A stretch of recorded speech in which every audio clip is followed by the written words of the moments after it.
Types of ground cover. Ground cover enhances a yard, preventing erosion and creating a decorative landscape.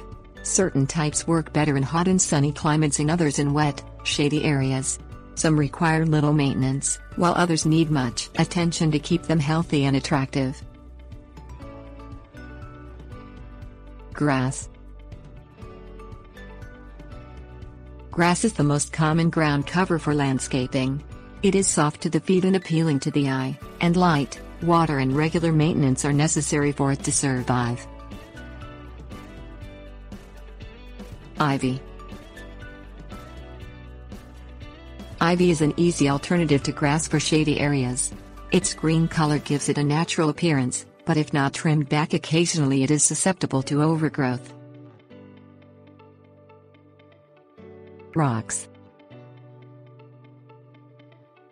Rocks and pebbles are practical ground cover for areas that cannot sustain grass and plants, and they come in a variety of sizes and colors. Spread over soil to help with drainage, raking when needed to maintain even distribution. Alternatives.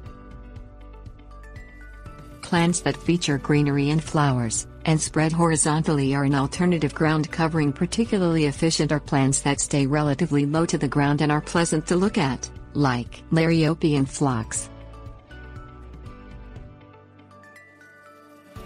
Herbs. Herbs are good for more than spicing up a meal. Thyme that creeps and flowerless chamomile are two varieties that simulate grass in a sunny site with good drainage and little care.